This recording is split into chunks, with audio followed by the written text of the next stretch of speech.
태국이란 나라에 오게 된 동기는 아주 단순했습니다. 저는 이렇게 목사가 되고 싶었는데 선교사가 되는 그런 생각은 전혀 해보지를 않았습니다.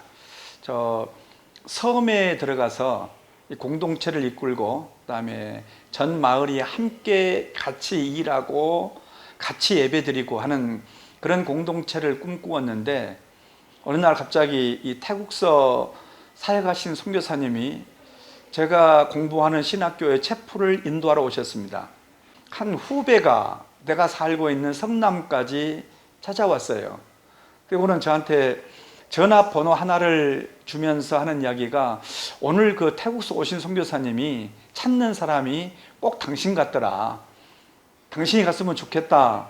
이 말을 하고 종종 걸음으로 돌아갔습니다. 내가 좋아하든 좋아하지 않든 이렇게 내 삶의 성의를 보인 사람에 대해서 애인은 갖추고 싶어서 다음날 그 분이 던져주었던 전화번호에 전화 한 통 한 것이 이 태국으로 오게 되어진 가장 극적인 결정적인 동기였었습니다. 하고 싶은 말 다 하면서 목회를 하는 그런 목사가 꿈이었는데 그렇게 살려면은 결혼을 하지 않든지 아니면 결혼을 하더라도 우리 아이가 없으면 좀 당당하게 삶에 얽매이지 않고 살 수 있겠다라고 생각했습니다. 제가 태국에 올 때는 그런 마음으로 우리 부부만 살고 아이를 갖지 않겠다고 그런 조치를 하고 태국에 왔는데 여기서 한 3년째 살던 해에 갑자기 저희 집사람이 깊은 대나무 집에서 산속에 대나무 집에 살 때인데 밤에 아픈 거예요. 그래서 그 약을 먹어도 안 좋아지니까 당시 거기에서 치약 마이에 있는 병원까지 한 7시간을 가 보았더니 임신이라고 한 것이었었죠. 그래서 저희 큰아들이 생겼습니다. 그게 이제 지금 이제 대학을 졸업하고 회사를 다니고 있는 큰아들이고 2년 전에 결혼도 했습니다. 그리고 또 연이어서 둘째가 태어났고 한 8년 정도 터울을 두고 늦둥이가 또 태어나서 이렇게 아들 셋을 다 태국에서 낳게 되어졌고 지금은 다 제 품을 떠나서 한국에서 살고 있습니다. 선교라고 하는 것은 교회를 개척한다 이것밖에 몰랐습니다. 그래서 교회 개척은 절대 남의 터 위에 세우면 안 된다. 내가 새로운 창의적인 지역에 가서 해야 된다. 그래서 저희 공동체의 전체적인 지금의 철학의 주제도 첫 번째가 우리는 블루 오션 공동체다. 우리는 조연자 공동체다. 우리는 고용 창출하는 공동체다. 이런 그 공동체의 이념을 가지고 있는데 제가 처음 시작한 것은 교회 개척이었었습니다. 근데 남의 터 위에 세우지 않는 교회를 개척하다 보니까 오지밖에는 없었습니다. 오지의 특징은 문명과 동떨어진 것이고 문명의 특징은 문맹이었었습니다. 그래서 문맹을 가진 사회 속에서 내가 가지고 있는 성경적인 내용들, 복음을 설명한다는 것이 늘 제한적이었었습니다. 그래서 이들에게 교육을 시켜야 되겠다. 이들을 교육을 시키지 아니하면은 내 선교의 한계가 딱 이렇게 정해져서 그 한계를 벗어날 수 없다는 생각에 이르게 되어지면서 교육적인 공동체를 필요성을 느끼게 된 것입니다.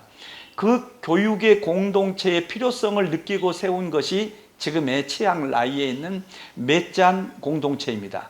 그래서 내가 개척한 교회의 젊은이들 가운데서 당시에는 거의 90% 이상이 학교를 다니지 않고 마을에 살고 있었는데 그 아이들 가운데서 공부를 하고 싶고 조금 똘말똘말한 아이들을 데려와서 맷잔 공동체에서 맨 처음에는 검정고시 과정을 공부를 시키다가 이 세상을 좀 당당하게 이기려면은 태국 사회에 좋은 학교에 보내서 그들과 함께 당당하게 어깨를 겨루는 훈련을 하지 않으면 안 되겠다 싶어서 지금은 전부를 다 함께 공교육의 교육 장소로 보내고 교육을 시켜 왔습니다. 이 교육을 하면서 이제 한 가지 부딪힌 다음 문제는 뭐였냐면은 교육을 시키기 위해서 한국과 미국, 소위 말하면 그 후원 단체와 교회를 통해서 모든 경비를 전부 다 함께 조달해 와야 됩니다. 소위 말하면 선교비가 필요했었습니다. 근데 선교비를 받다 보니까 내가 그 선교비를 모금하는 과정 속에서 여러 마음의 부담들이 많았었습니다. 또 그 영적 자존감에 상처를 받는 일들도 있었습니다. 이럴 바에는 한번 경제적으로 자립을 해야 되겠다 하고 시작한 게 경제 자립을 위해서 해볼 수 있는 농업과 이 채소 부분들은 거의 다 해본 것 같아요. 당시에 뱅콕과 치앙마이의 그 육로 버스가 치앙라이 몇 장까지가 13시간 버스가 오갔었는데 이걸 믿고 방콕에 있는 몇몇 식당과 함께 계약해 가지고 맨 처음에 심었던 것이 깻잎, 그다음에 두 번째 했던 것이 이제 애호박, 이런 것들을 생산을 해서 뱅콕으로 보내주기를 하고 도전을 했었습니다. 근데 이제 여기에서 기후 적응을 거치고 생산이 되어졌는데 나중에 어떤 문제가 발생을 했냐면은 13시간 이 더운 나라에서 버스로 이것이 이동되어지면서 다 시들어 버린 거예요. 방콕에서 식당 하신 분들이 받아가지고 이것을 상업용으로 또 식당에 올려놓기에는 부적합한 상황이 되어져서 실패했습니다. 그리고 이제 수박 농사를 한국의 그 종묘 회사와 함께 계약을 해가지고 한 3만 평 정도 수박 농사를 지어가지고 씨앗을 받아서 한국에 수출하는 일도 해보았고, 소를 한 50마리 길러보기도 하고 돼지를 길러보기도 하고 양어장 한 3,000평을 파서 양어장을 물고기를 기르다가 거기에 16살 먹은 야빠라고 하는 깊은 산속에 사는 아카족 아이가 물에 빠져 죽는 사건을 통해서 양어장을 전부 다 메꿔버리는 그런 일도 있었습니다. 그러다가 제가 그 소수민족의 역사와 문화에 대한 이야기를 들려주어 가지고 이것을 기사화시켜서 상을 받았던 한 기자가 자기가 받은 그 상금을 우리 공동체의 자립을 위해서 투자해 주었습니다. 그게 뭐냐면 사파이어와 루비, 합성 사파이어와 루비를 커팅해서 한국으로 수출하는 것이었었죠. 왜냐하면 제가 있는 그 맷잔 지역이 매사이라고 하는 미얀마 국경과 가까운데 그 지역이 당시 세계 최고의 원석 시장이었습니다. 그래서 이 보석을 상품화시켜서 한번 수출하면은 경제적 자립을 할 수 있겠다 해가지고 보석 커팅도 해보고, 그 매사이 국경에다가 한국 식당도 해보고, 치앙마이 이 로빈슨 백화점 5층에다가 식당도 한번 열어봤고, 그 다음에 치앙마이 야시장에도 식당을 열어봤고, 치앙라이에도 식당을 열어봤는데 다들 이렇게 좋은 결과를 얻지를 못했습니다. 얻지를 못한 이유가 뭐냐면 내가 목사의 개념 속에서 비즈니스를 한 거예요. 비즈니스와 이 영역은 다른 영역이었었습니다. 그러나 감사하게도 이제 이런 경제 활동을 통해서 경제적 생각을 가지고 경제적 관점으로 세상을 보고 도전하는 제자들이 하나둘 나오기 시작했지요.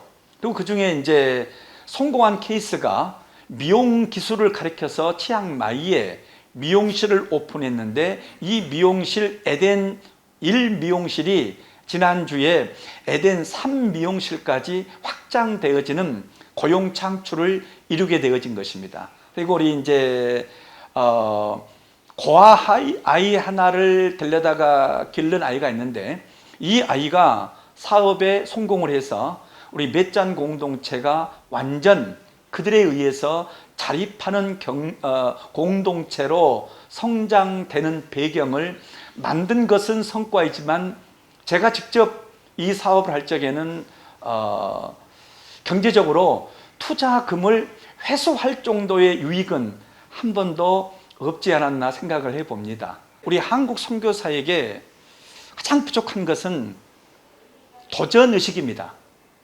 창의적인 지역, 남이 가지 않는 지역, 또 남이 해보지 않는 일들에 자기 철학과 자기 신념과 믿음과 기도와 하나님 앞에 대한 확신을 가지고 도전하는 선교사가 많지 않다는 것이 나는 우리 태국뿐만 아니라 전 세계 우리 한인 선교사들의 가장 큰 넘어야 할 벽이 아닌가라고 생각이 되어집니다.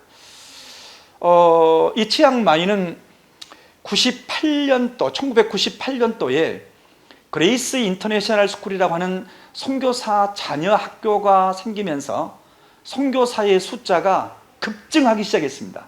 이 급증은 뭐 10%, 20% 증가가 아닙니다. 1년 사이에 기존 선교사의 2배, 3배, 100%, 200%로 증가를 한 것이에요. 그러면은 어떤 조직과 사이든지 기존에 있는 어떤 조직과 단체일지라도 기존 조직이 가지고 있는 그 멤버십의 숫자보다도 갑자기 2배가 많아지고 3배가 많아지면 리더십을 발휘하기가 아주 어렵습니다. 이 숫자가 많은 조직이 그 사회에 리더십을 발휘할 수 있고 소리를 낼 수가 있습니다. 이게 이제 나는 우리 치앙마이라고 하는 이 선교 현장 속에서 가지고 있는 가장 우리가 이렇게 접근하기에 불편하고 또 이 사실을 말하기에도 불편하고 이 사실을 믿기에도 한계가 있는 문제라고 생각이 되어진 것입니다. 갑자기 선교사 숫자가 많아지면서 기존의 질서가 무너진 거예요.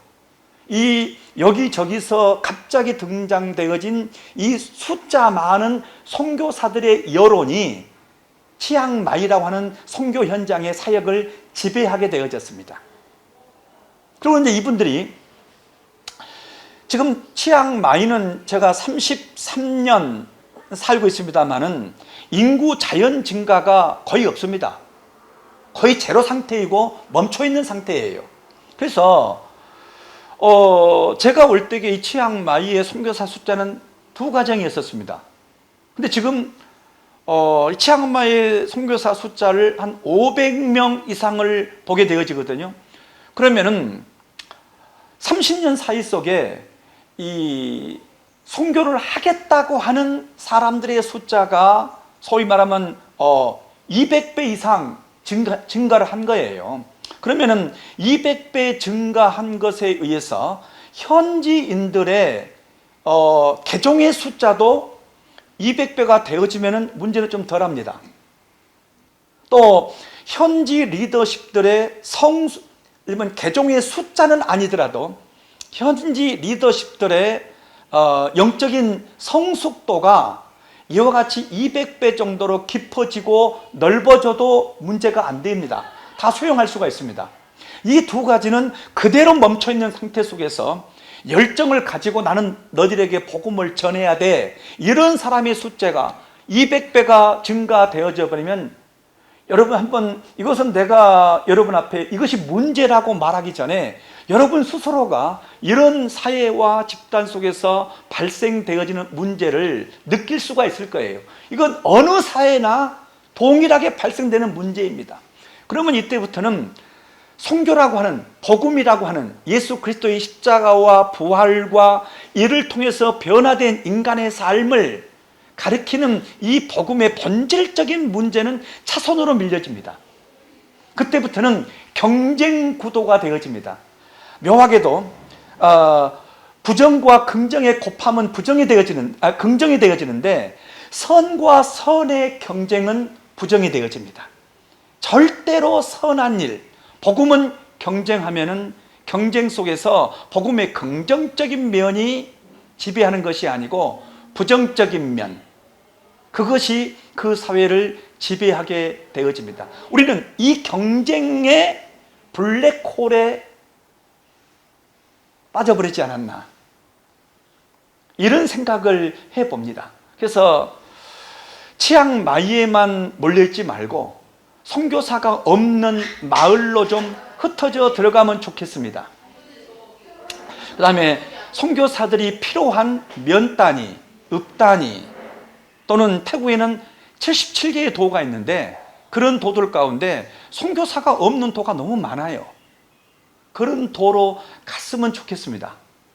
바라기는 선교사들이 모든 현장에서 좀 불편한 삶으로 환경을 옮겨가야 한다는 것이, 제가 이 시대에 33년을 선교사로 살아왔던 사람으로서 이 길을 가고 있는 사람들, 이 길을 가고 싶어하는 사람들, 또 망설이는 사람들, 또 우리를 비판적으로 부정적으로 바라보는 여러분들에게 주고 싶은 메시지이고 호소이고, 한국 교회는 이렇게 선교사가 창의적인, 남들이 그물을 내리지 않는 블루오션으로 갈 수 있도록 권면해주고, 거기에 가서 살 때에도 그들을 만나주고 위로해 준다면 좋겠다.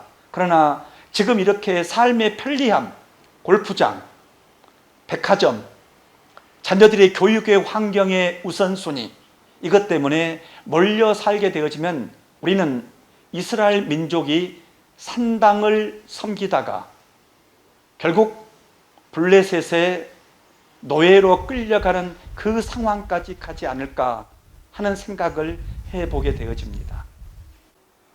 치앙마이에 금년에 하루에 한국 직항이 4대입니다. 가끔 특별기가 뜨기도 합니다. 그 다음에 방콕을 통해서 들어오고, 국내선을 통해서 들어오고, 또 기차라든가 버스를 통해서 들어오는 숫자까지 포함하면 못해도 하루에 1000명 이상의 한국 사람들이 치앙마이를 들락거리고 있습니다. 이렇게 말하고 싶습니다. 패키지 여행만 하고 님만해민의 커피숍만 왔다 갔다 하고 골프장에서 골프만 치고 자녀 교육만 하고 선교사의 정체성만 가지고 살아가는 당신은 치앙마이를 알 수 없습니다. 치앙마이는 난나 문화이니까요. 난나 문화의 핵심은 저들의 아침 재래시장에 있고 짜이옌옌, 성질 죽이세요, 마음을 차갑게 하세요, 우리가 볼 적에 분통 터질 만큼 답답할 만큼 느린 저들의 삶의 모습 속에 스며져 있는데 이건 만날 수가 없으니까요. 치앙마이, 천의 얼굴을 가진 도시 같습니다. 어떻게 이 치앙마이 현지 다운타운 인구가 약 한 26만, 치앙마이 도 전체 인구가 한 160만 되어지는 이런 곳에 외국인의 숫자가 더 많이 살고 있고, 그 도시 환경의 규모는 150만, 200만을 수용할 정도의 도시 환경을 가지고 있는 이런 도시가 또 어디에 있을까요? 우리 한국의 인구 25만 도시에 국제선 항공이 이렇게 많이 들락거리는 도시가 있을까요? 이건 참 아이러니하고, 그렇기 때문에 우리가 배워야 할 게 많고, 이들에게 숨겨진 게 뭐가 있기 때문에 이 사람들이 이렇게 치앙마이를 찾을까, 참 신비스러운 천의 얼굴을 가진 도시입니다. 이 치앙마이는 원래 방콕을 중심으로 한 나라가 사이암임, 미소의 제국이었습니다. 이 북부 치앙마이는 란나, 백만마지기의 논이라고 하는 이런 의미를 가지고 있는 난나 제국이었는데, 이게 사이암임 미소의 제국과 통합되어져 전쟁에 패해서 되어진 나라가 현재 타일랜드입니다. 그래서 방콕이라든가 중부라든가 남쪽의 태국의 문화와는 상당히 많은 차이점을 가지고 있는 나라입니다. 이 작은 도시에 20개 정도의 국제학교가 있고, 약 15, 16개 정도의 골프장이 있고, 이게 전부 다 반경 3, 40분 거리 안에 있는 편의시설들입니다. 이 편의시설들이 이렇게 한국 사람들을 많이 불러오고 있는데, 이 치앙마이가 가지고 있는 짜이엔년의 문화, 그 다음에 어떤 경우에도 이들은 마이벨라이, 괜찮습니다라고 말하는 저들의 여유 속에 감추어진 이들의 비밀스러운 모습까지를 좀 이해하고 돌아가서 한국 사회 속에 경제적인 유익, 외교적 유익의 관계로 이 여행이 이어진다면 얼마나 좋을까라고 하는 마음에 한도 있고 아픔도 있고 바람도 있습니다.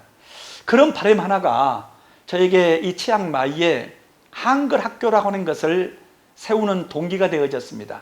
사실 2번에 걸쳐서 한글 학교를 세웠다가 이 한글 학교를 하고 싶어하는 분에게 위임해 줬는데, 그것이 성공적인 궤도로 들어가지를 못하고 중도 포기하는 일들이 있었습니다. 그러다가 2009년도에 다시 우리가 한글 학교를 세워야 될 이 시기에는 갑자기 치앙마이에 이 그레이스 인터내셔널 스쿨을 통해서 선교사의 숫자와 또 여기에 있는 여러 국제 학교들의 유학원 기러기 가족들을 통해서 숫자가 굉장히 급증했던 그런 시기입니다. 그 시기에 여기까지 공부를 하러 오고 소위 말하면 유학을 왔는데, 이 아이들이 좀 더 이 치앙마이란 환경 속에서 넓은 세상을 봤으면 좋겠고, 넓은 세계를 경험했으면 좋겠고, 꿈도 그렇게 키웠으면 좋겠다, 이런 생각을 가지고 한글 학교를, 토요 한글 학교입니다, 학교를 세우게 되어졌습니다. 한글 학교를 세우면서 내 개인적으로 한글 학교 실무자에게 바란 것은 한 가지였었습니다. 모두가 다 글을 쓰게 하십시오. 저는 지금도 저를 만나는 모든 사람들에게 이와 같이 맨 먼저 따라하게 합니다. 듣고, 보고, 생각하고, 메모하고, 그런 다음에 말하십시오. 그런 다음에 질문하십시오. 우리 아이들에게 이 훈련을 시키고 싶었습니다. 잘 듣고, 보고, 생각하고, 메모하고. 그래서 우리는 첫 해부터 죄동포가 주최하는 세계 죄동포 101장 이 대회에 우리는 전교생이 다 참여하도록 했었습니다. 처음에 이 일을 위해서 우리 선생님이 오셔가지고 아이들의 문장을 고쳐주고 또 다듬어주고 반복하면서 도전을 해가지고 우리가 첫 대회에 한글 학교에 주는 단체상을 가져왔습니다. 그리고 그 뒤로 우리가 10년 정도 이 상을 전 세계에서 쓸어왔던 학교입니다. 그만큼 우리 학교 아이들은 이 글 쓰는 것에 익숙해져 있습니다. 그러고는 두 번째로 이제 이 글 쓰는 것을 말로 표현하는 훈련들, 그래서 말하기 대회, 그리고 최근에는 엄마 세대와 자녀 세대와 단절되어진 이 문명과 이 문화의 연결고리로 부모 세대가 불렀던 동요 부르기를 한번 해보고 있습니다. 그 동요 부르기 대회에 1회를 마치고 코로나가 터져가지고 3년째 하지를 못했는데, 또 한 가지는 이 치앙마이에서 공부하는 우리 아이들이 여기를 떠날 때쯤에는 적어도 한 사람이 한 악기, 저희 교회에 나온 아이들의 목표는 2가지입니다. 최소한 2가지 악기 정도를 남 앞에서 한번 연주할 수 있고 다른 사람과 합주할 수 있는 사람으로 성장했으면 쓰겠다. 그래서 세상을 살아가다가 고독에 만나고 높은 벽에 만나고 누구하고 이것을 상담할 수도 없고 의논할 수도 없는 그런 상황 속에서 혼자 삭혀할 때에 악기를 연주하고 노래를 부르면서 이 아이가 이 마음의 고독을 삼키고 세상을 이겨갈 수 있는 아이, 이런 아이로 기르고 싶어서 한글 학교를 세워서 오늘까지 운영하고 있습니다.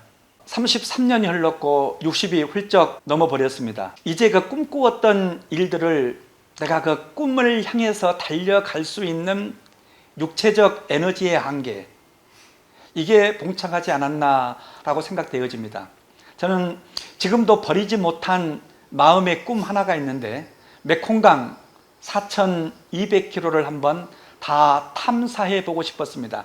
그냥 배를 타고 쭉 지나가는 정도가 아니고 곳곳에 있는 마을에 내려서 그 마을들의 종족과 문화와 역사와 교육과 경제 활동들을 한번 나름대로 정리해서 자료집으로 펴내고 싶었습니다. 한 1,500km를 마치고 그 이상 이어가지를 못하고 있습니다. 제 아내와 주변 몇몇 사람들은 이상이다, 이룰 수 없는 이상이다 라고 이야기하기도 합니다. 그렇습니다. 이 꿈은 이상으로 남겨둘지라도 이런 꿈을 이어갈 수 있는 사람이 좀 왔으면 좋겠다. 다시 말하면 이제 제가 세웠던 7개의 공동체는 전부가 다 현지인과 후배 선교사들에게 다 위임을 마쳤습니다. 제가 지금 직접 맡고 있고 배경이 되어 있는 것은 이 치앙마이에 제3한인교회, 치앙마이 한글학교, 음악학교가 있고 딱이란 메솥, 미얀마 국경, 중국의 백만 꼬고라고 하는 도시가 바로 머이강 건너편에 있는 이 지역에 어쩌다가 저희가 현지인들의 헌신으로 제8 헤브론 공동체를 개척하게 되어졌는데, 이 네 곳의 사역을 이어갈 수 있는 사람을 만나는 것이 제 마지막 남은 꿈이 아니겠는가. 그래서 이 사역을 이어받은 사람이 조연자의 삶, 남들이 가지 않는 곳에 가고 남들이 하지 않는 일에 도전하는 블루 오션의 삶, 그리고 우리를 만나는 사람들은 세상에 그 어떤 일을 하는 사람보다도 저는 더 경제적으로 부유한 삶을 살기를 바랍니다. 나는 목사이니까 가난하고 교회의 전도사이니까 가난하게 사는 것을 거룩의 모습으로 보고 싶지가 않습니다. 더 당당하게 세상의 부까지도 경제권까지도 장악하는 그런 인물들이 나오기를 바랍니다. 그래서 고용 창출 공동체라고 하는 이런 이념을 설정했는데, 이런 세 가지의 이념, 조연자로 사는 것, 나는 주연자가 아닙니다. 하나님이 주연자입니다. 우리는 남이 가지 않는 곳, 남이 하지 않는 블루 오션에 도전합니다. 우리가 가는 곳에는 세상의 다른 곳에 이 문명의 이기에 살고 그 편리함에 사는 사람보다도 더 경제적으로 탁월한 삶을 살아가는 그런 인재를 만든 고용 창출 공동체, 이런 꿈을 가진 자가 내가 해왔던 이 사역을 이어간다면 너무 좋겠다, 너무 행복하겠다, 그 모습을 내가 볼 수 있을까 하고 이 꿈을 향해서 오늘을 최선을 다해 살고 있습니다.